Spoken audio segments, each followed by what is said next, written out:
le scoop aujourd'hui, et je vous demande de l'applaudir bien fort, c'est que nous avons un ami là qui est à ma gauche, qui vient de Poligny, dans le Jura, où le même promoteur vorace veut bouffer de la forêt.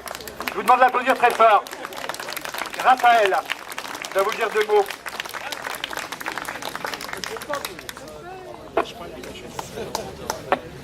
Bonjour à toutes et à tous.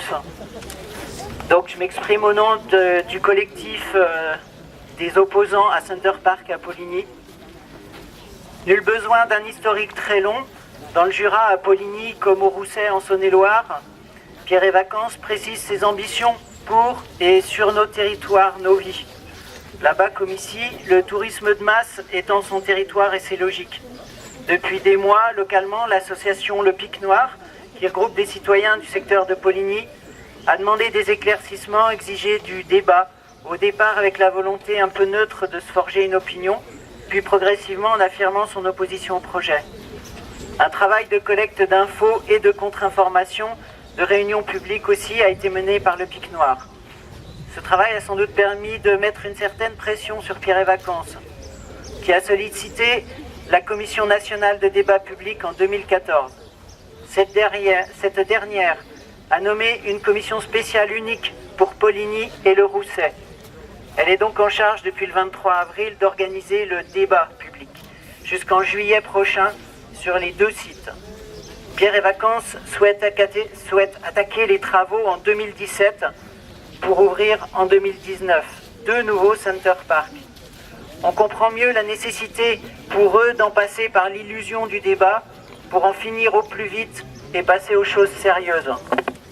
Notre sentiment est que cette commission est en réalité un instrument visant à la modification à la marge du projet dans le but de le rendre acceptable.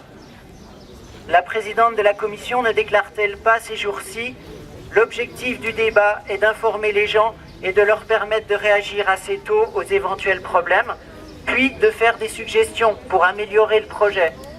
De notre côté, nous ne sommes pas là pour ça. Et nous ne nous faisons aucune illusion sur la pertinence de ce débat encadré, dont les manières, les sujets et le calendrier sont exclusivement aux mains d'une structure commanditée par Pierre et Vacances et rémunérée par l'État. Elle détermine le périmètre de la pensée et de la parole, ses protocoles, sa charte. Elle veut en maîtriser le temps et les usages. La possibilité et donc la légitimité du débat public n'a pas attendu et n'a pas à attendre Pierre et Vacances pour exister. Ce cadre n'est pas le nôtre et le périmètre du débat nous paraît notoirement sous-dimensionné pour le coup. Selon nous, la lutte contre Center Park ne peut se dissocier d'une réflexion et d'une action plus large sur les questions du travail, du chantage à l'emploi, de la croissance. Refuser Center Park, c'est aussi collectivement s'autoriser à interroger l'utilité et la nocivité du travail, son sens et sa finalité. À Poligny, il ne s'agit pas de dénoncer le risque de mise en danger d'un espace protégé, fragile, d'une zone Natura 2000, pas la moindre znief ou la moindre plante rare à se mettre sous la dent. Mais quand bien même ce serait le cas, n'aurions-nous que cela à leur reprocher? Pierre et Vacances ne s'y est d'ailleurs pas trompé. La parcelle convoitée est presque exclusivement composée de sapins plantés sur un sol acidifié par des décennies de monoculture et de logique de gestion industrielle de la forêt. Autour du Fier, le petit village à côté du projet, les tumulus et les murets de pierre sèche n'ont pas attendu Pierre et Vacances pour disparaître sous les assauts des bulldozers et des subventions à une agriculture productiviste. Ce sont ces logiques mortifères qui sont déjà à l'œuvre que nous dénonçons aussi avec Center Park. Center Park n'est pas seulement une menace, c'est la consolidation et l'intensification d'un monde marchandisé et artificialisé, dans lequel nous n'avons pas et ne nous voulons pas de place.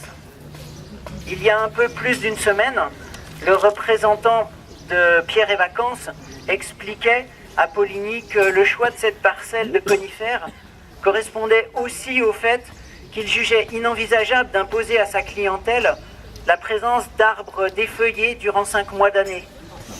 rappelant son souci de l'habillage arbustif.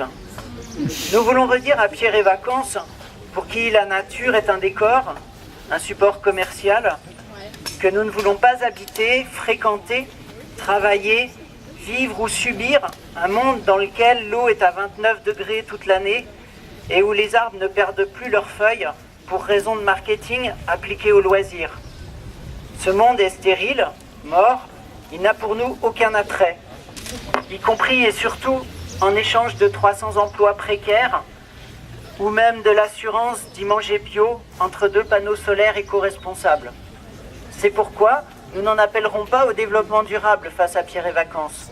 Le développement durable, c'est eux. Leur vocabulaire transpire le capital.